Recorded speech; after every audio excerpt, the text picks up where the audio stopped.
يا ترى انت مين؟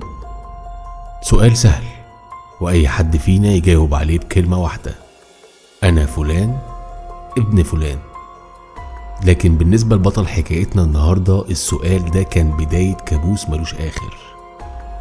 تخيل تعيش 30 سنة بتبوس ايد ست وتقول لها يا امي، وفي لحظة تكتشف ان الست دي هي الشيطان اللي خطفك من حضن امك الحقيقية وضيعت عمرك في كذبة محبوكة. احنا النهاردة مش بنحكي قصة من نسج الخيال، احنا بنفتح الملف الاسود لعزيزة، الست اللي هزت اركان محافظة الشرقية واسكندرية والعريش، الست اللي تقدم ضدها 43 بلاغ خطف. ليه سموها بنت ابليس؟ وازاي قدرت تخدع جيرانها وازواجها وحتى الحكومة لمدة 30 سنة؟ النهاردة هنمشي ورا خيوط عزيزة من اول يوم اتولدت فيه في بيت داية لحد اللحظة اللي قررت فيها تنهي حياتها بكلمة واحدة حرقت بيها قلب ضحيتها الأكبر. جهز قهوتك وركز معايا عشان اللي هتسمعه دلوقتي ده أقذر حكاية عن شيطان في جسم بني آدم، عزيزة بنت إبليس.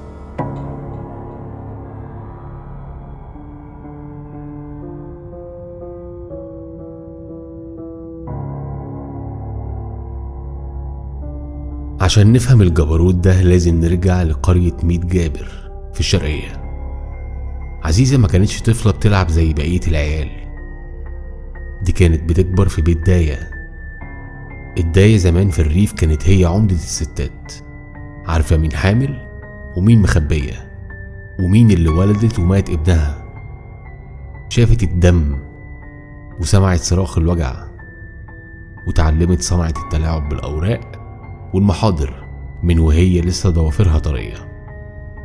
عزيزة كبرت واتجوزت، وبدل ما تفرح بالخلفة الدنيا صدمتها بأنها عقيم. في الريف الست اللي ما بتخلفش كانت بتتعاير بالنشفة. عزيزة ما سمحتش للوجع ده يكسرها وقررت تكسر هي القوانين. الشيطان فكر لها: لو مش هتولدي يا عزيزة يبقى اسرقيهم. ومن هنا بدأت تلبس قناع الست المبروكة. كانت بتلف مخدات وقماش على بطنها وتمشي في السكة تتوحم وتتقوه وتوهم الجيران انها حامل، وهي في الحقيقة كانت بتخطط لأول عملية خطف. عزيزة بدأت تنفذ، تخطف العيل من هنا وتجري بيه على مكتب الصحة تطلع له شهادة ميلاد باسم جوزها من هنا. خطفت إسلام وهو لسه حتة لحمة حمراء، وبعده بكام سنة خطفت هشام. الناس بدأت تستغرب: ازاي يا ست عزيزة بتخلفي وانت في السن ده؟ كانت بترد ببرود: ده رزق ربنا، انتوا هتحاسبوا ربنا على كرمه. لما الشكوك زادت حواليها قررت تهرب.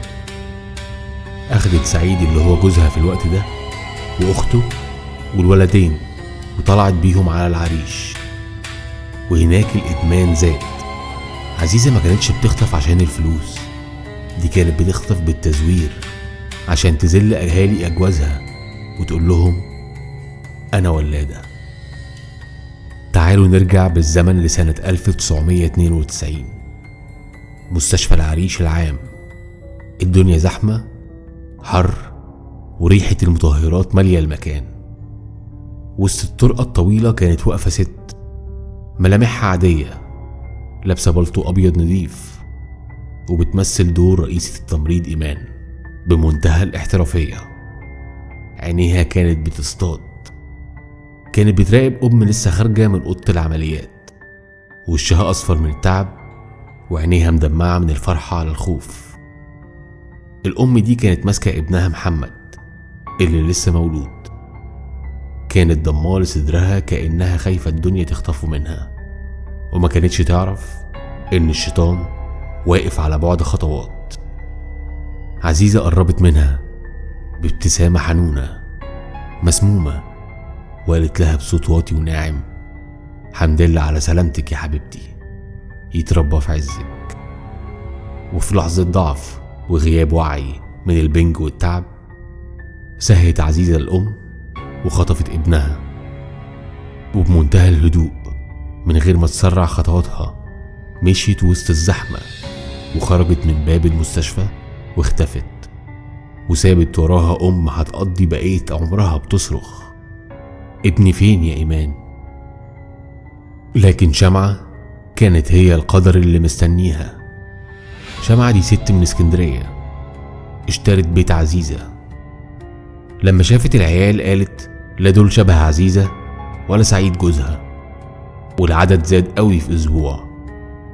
شمعة راحت اسم الشرطة وبلغت البوليس. البوليس هجم، والمفاجأة كانت مرعبة. أم محمد المخطوف شافت عزيزة ومسكت في رقبتها في مشهد زي أفلام السينما، تصرخ وتقول: ابني فين يا فجرة؟ عزيزة ببرودها قالت: ابنك أهو، خديه. البوليس قبض على عزيزة وسعيد وأخته ونشروا صور العيال. محمد وهشام رجعوا لأهلهم، وتحليل DNA أنصفهم، لكن إسلام كان هو الضحية اللي القدر قرر يلعبه بمرارة. في وسط المحاكمة ظهر راجل اسمه جمعة وقال: ده ابني إسلام. عزيزة عشان تهرب من تهمة الخطف بصمت قالت: ده ابنك. إسلام عاش مع جمعة 22 سنة، كبر واتجوز وخلف، لكن جمعة بدأ يعامله بقسوة غريبة لحد ما طرده وعمل له قضية إنكار نسب. والصدمة إن تحليل DNA طلع سلبي، جمعة ما طلعش أبوه. إسلام لقى نفسه في الشارع، ملوش اسم ولا عيلة، وبدأ رحلة عذاب مع عائلات فقدت أولادها. عمل 54 تحليل DNA، وفي كل مرة النتيجة بتطلع مش ابنكم. إسلام يأس وقرر يروح لمنبع الشر. راح لعزيزة وهي بتموت بالسرطان في اسكندرية سنة 2016. وفي شقة قديمة في اسكندرية عزيزة كانت نايمة على السرير، ريحة المرض والموت مغطية المكان، وملامحها اتغيرت من السرطان، بس عينيها لسه فيها الشر القديم. دخل عليها إسلام، الراجل اللي عاش 30 سنة في كدبة، واقف قدامها مكسور، عينه حمرة من كتر البكا والحيرة، وماسك في ايده 54 ورقة تحليل وبيرتعش.